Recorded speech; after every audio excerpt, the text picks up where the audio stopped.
My name is Chris Ponton.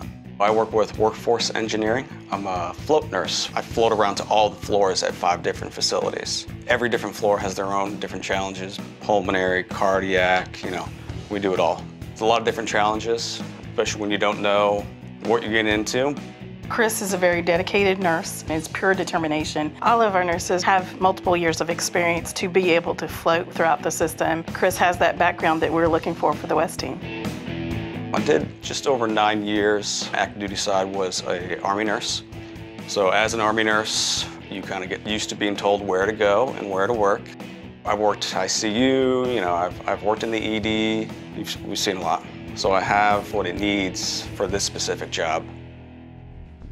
This gentleman was admitted with gunshot wounds. He was sent to Chris's unit, the orthopedic unit.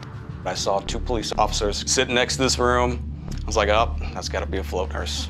They're going to the float nurse, I know it already. So I got report, the guy had a couple gunshot wounds. 1 bullet was still stuck in his leg. Kind of gave me a little red flag, like, uh-oh, watch out for this guy.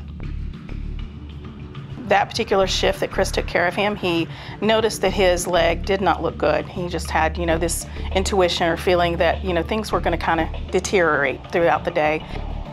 Started complaining of more pain throughout the day. His legs kept getting more swollen. So as an Army nurse, I've seen bullets in multiple extremities, and I've seen compartment syndrome before. Compartment syndrome is a swelling and buildup of fluids or blood from an injury. An extremity that is swollen to the point where you're cutting off blood flow to that extremity, then something needs to be done to relieve that pressure and that swelling. And I said, I think we should get more eyes on it. As a floor nurse, it's a little more difficult for us to get the doctors down there. Rapid response came. As a rapid response member, he can get the doctor like that. He thought it was the same compartment syndrome that I thought it was. So the doctor came, looked at it for a few seconds. It's compartment syndrome. We need to get him to surgery. And within 45 minutes, he went for a fasciotomy. He was able to advocate for his patient throughout the shift and out the day, and ultimately save that gentleman's life and limb.